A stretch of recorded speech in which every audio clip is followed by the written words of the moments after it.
मैं उसके कमरे में आया, उसके कमरे में गुरु नानक देव जी की, गुरु गोविंद सिंह जी की फोटो लगी हुई है और भी अन्य धार्मिक फोटो लगी हुई है। उन्होंने वो खुद लगवाई। ऐसा आदमी यहाँ से चल के जो किसान आंदोलन में कभी नहीं गया, जो जिसके पास 50 रुपए तो वहाँ कैसे चला गया, और वो यहाँ से वहाँ वेद भी क्यों करने क्यों जाएगा? जिसको वेद भी करने है वो, जिसकी नियत होगी वो तो यहाँ कर लेगा। मतलब एक बड़ी कॉन्स्पिरेसी है इसके पीछे। बिल्कुल एक बड़ी साजिश है। हो सकता है उनको मोहरा बनाया गया, लेकिन सबसे बड़ी बात जो है ना, जैसा मैंने कहा कि इस गांव के ऊपर, इस परिवार के ऊपर पूरे देश में एक कलंक लग गया, दाग। और जब तक इसकी सच्चाई सामने नहीं आएगी, ये परिवार गरीब जरूर है लेकिन स्वाभिमानी परिवार है, उनको भी इस बात का दुख है। उसकी लखवीर की 3 बच्चियां हैं, उनकी बहन की एक बच्ची है। उनके मन में भी सवाल है, उनके पिता के मन में भी, कि ये दाग हमारे ऊपर से धुलना चाहिए। और वो धुलेगा कैसे? जब तक इसकी जांच नहीं होगी।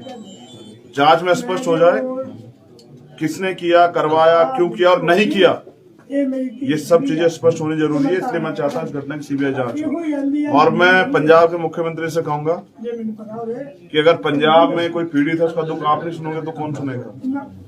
तो आपको इस परिवार से मुलाकात करनी चाहिए, उनकी सुनवाई करनी चाहिए, उनको मुआवजा देना चाहिए। इस परिवार का जो आगे बढ़ने का जरिया था, खान पीन का जरिया था, वो सब खत्म हो गया। तो आप क्या अपने प्रदेश के लोगों को इस तरह छोड़ देंगे? भाई, धर्म इंसानों के लिए है, धर्म जोड़ता है। इंसान धर्म के लिए नहीं कि धर्म के नाम पे इंसानों की बलि चढ़ाई जाए, नहीं, बिल्कुल नहीं। और अगर किसी गुरु ने, किसी संत महापुरुष ने लिखा हो कहीं, तो ठीक है, कीजिए। भाई, इस देश में संविधान है, आप संविधान के हिसाब से चलिए। कोई भी अपराध करता है उसके लिए कोर्ट है, पुलिस है, कानून व्यवस्था है।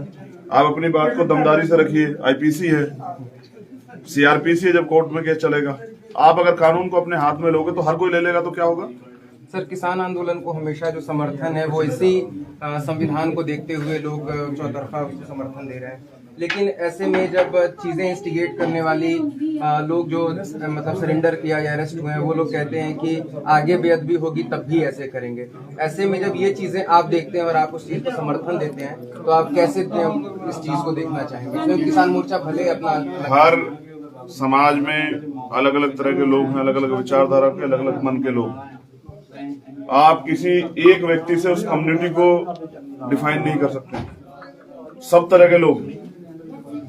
जब ये घटना हुई तो ऐसा नहीं कि सब लोग एक ही रुख थे, कुछ लोग ऐसे भी होंगे जो उसको रोकने का प्रयास कर रहे होंगे। हो सकता है एक बड़ी भीड़ के आगे उनकी बात की सुनवाई ना चली हो।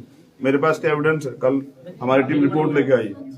कुछ ऐसे भी लोग थे जो मना कर रहे थे। ऐसे लोग ही वैसे उनको जहाँ लटका गया था वहां से उतारा गया।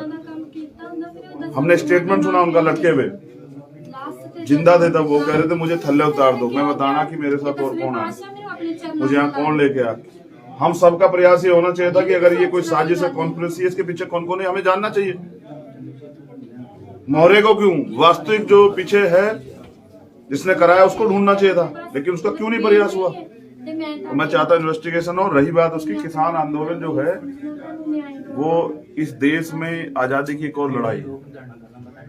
हम तो रोज मर रहे हैं, शेड्यूल कास्ट के लोगों की तो रोज हत्या होती है, सड़क पे, खेत में, कहीं ना कहीं होती है। और सब मारते हैं, जमींदार भी मारता है, पैसे वाला भी मारता है, पूंजीपति, जिसका बस चलता है छोटी जात बड़ी जात करके, उसमें भी मारते हैं। बात ये नहीं है।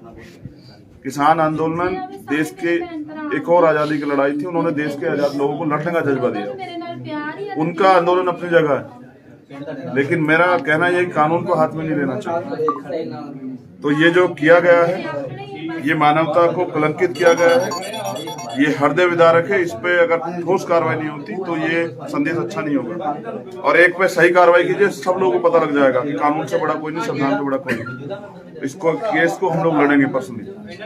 हम हाई कोर्ट, सुप्रीम कोर्ट में जहां भी जरूरत होगी हमारी टीम लड़ेगी। आरोपी नहीं बचेंगे।